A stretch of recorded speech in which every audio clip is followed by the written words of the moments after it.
내가 어제 무슨 꿈을 꿨냐면 내가 호랑이랑 싸우는 꿈을 꾼 거야. 무게도 없이 그냥 맨주먹으로.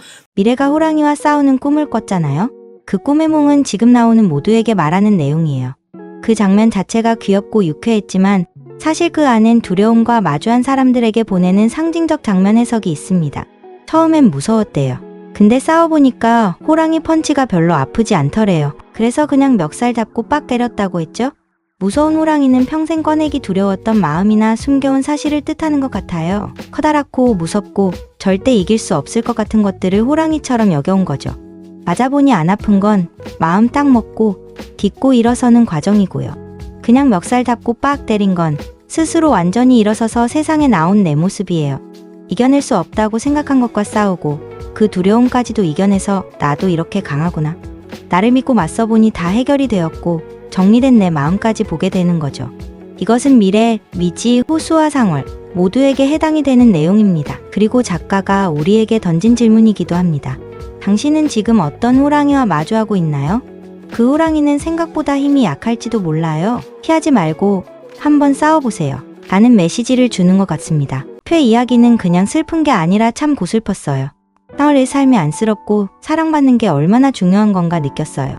결국 나를 이해해주고 아껴주는 사람에게 사랑과 애정이 생깁니다. 상월의 사랑은 남녀 간의 사랑과 비교하기보다는 나를 위해주는 이 세상에서 단 하나밖에 없는 따뜻한 존재라는 것. 그건 정말 큰 의미였을 것 같아요. 부사는 고아원에서 자라며 성인이 되어서는 늘 온전한 가족을 만들고 싶다는 생각을 했어요. 그래서 결혼을 했지만 너무 심한 가정폭력으로 그 반짝이던 눈의 빛을 잃어버립니다. 당시 사회가 남편의 가정폭력으로 경찰서에 찾아가도 해결이 안 되는 분위기였다고 하는데요. 상월이 로사를 데리고 와서 지내는데 남편이 찾아와서 다시 한번 폭력적인 모습을 보이는 남편을 로사가 죽이게 됩니다. 그런데 상월은 그걸 뒤집어 쓰려 했고 로사야 넌 아무것도 안 한 거야 라고 이야기합니다. 세상에 이런 사람이 있을까요? 상월에게 로사는 이 세상 그 자체였던 것 같아요. 살아가는 힘이 되고 모든 걸 대신해 줄 수 있는 그런 존재. 부사는 상월에게 자신으로 살아가 달라고 이야기하죠. 장애가 있는 아들을 부탁하면서 말이에요. 상월은 한 사람을 위해 자기 인생 전체를 내어준 사람이었어요. 부사가 죽고 그렇게 상월은 이 세상과 단절되어 살아왔어요. 호수와 미지는 세상과 단절된 상월이 다시 밖으로 나올 수 있도록 따스한 손길을 내밀었습니다. 오랫동안 외로웠던 상월에게 위로와 용기를 건네며 진심이 전해진 것 같아요.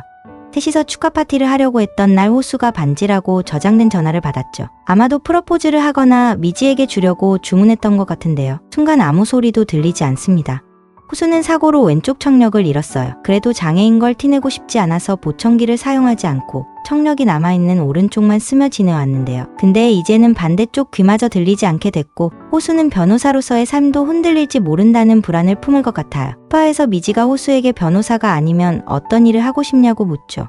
이게 복선이었네요. 이 사건이 오히려 호수에게 나는 왜 변호사가 되고 싶었는가를 다시 묻는 시간이 될 거라 생각해요. 그리고 호수는 오랫동안 한쪽 귀로만 세상을 들었습니다. 사람들은 몰랐어요. 아무렇지 않은 듯 말하고 당연하듯 같이 대화하는 호수가 실은 늘 한쪽 귀로만 듣고 있었다는 것. 왜 말하지 않았냐고요? 말하는 순간 자신이 남들과 다르다는 걸 알고 다른 시선으로 볼까 두려웠던 거예요. 보청기는 그래서 사용하고 싶지 않았던 것 같아요. 들리는 기계이기 전에 장애를 드러내는 표식처럼 느껴졌을 거예요. 그런데 이번엔 그 남은 한쪽 귀마저 무너지기 시작했어요. 소리가 뚝 끊기는 순간 세상이 너무 조용해졌고 무서웠을 거예요. 호수가 아예 들리지 않았던 건 일시적이었고 청력을 완전히 잃지는 않을 것으로 생각합니다. 보청기를 사용하면서 숨기고 싶었던 것, 피하고만 싶었던 것과 마주하며 받아들이고 인정하고 그동안 숨기느라 힘들었던 마음들을 털어낼 것 같아요. 그리고 우리 미래? 이제는 완전히 달라졌죠? 예전에는 늘 혼자 상처받고 말 한마디 꺼내는 것도 조심스러웠던 사람인데 지금은 말해요. 나 끝까지 해볼 거야. 이 한 문장이 이번 10회 전체를 통과한 메시지 같았어요. 공정위 고발, 박상영 성추행 신고. 누가 봐도 이기기 힘든 싸움으로 보입니다. 하지만 미래는 도망치지 않고 그 속에서 자기 자신을 믿는 법을 배워가고 있어요. 내가 틀릴 수도 있지만 그래도 나를 믿어보고 싶어. 이 말이 얼마나 용기 있는 선택인지 우린 다 알잖아요. 태진은 미래를 데리고 하루 동안 같이 돌아다녀요. 회사를 나와서 더 행복하게 지내는 친구들을 보여줍니다. 회사의 길만이 길이 아니다라는 넓은 시각을 보여주죠. 그리고 같이 미국을 가자는 프로포즈급 이야기를 합니다. 사실 너무 좋은 제안이죠. 새로운 시작, 더 나은 환경, 그리고 믿고 의지할 사람까지 생기니까요. 하지만 미래는 일단은 거절할 것 같아요. 왜냐면 아직 끝내지 않은 싸움이 있으니까요. 도망치듯 떠나고 싶지 않았던 거예요. 이젠 어디서든 당당하게 설 수 있는 사람이 되고 싶었던 거죠. 다 해결되고 나서 둘은 같이 미국행을 가게 될까요? 미지의 서울에서는 모든 캐릭터가 사연이 있고 결국에 맞섬으로 이겨내고 다음 스텝을 밟아 나가는 우리 인생의 모습을 보여주네요. 미지의 서울은 어쩌면 우리 모두의 이야기입니다. 상처든 사연이든 결국은 인정하고 내가 딛고 일어서야 하는 것들과 그 용기들을 보여주려고 하는 것 같아요. 그래서 매화가 위로처럼 다가오는 드라마입니다. 저는 또 다른 내용으로 찾아올게요. 구독과 좋아요 부탁드릴게요. 시청해주셔서 감사합니다.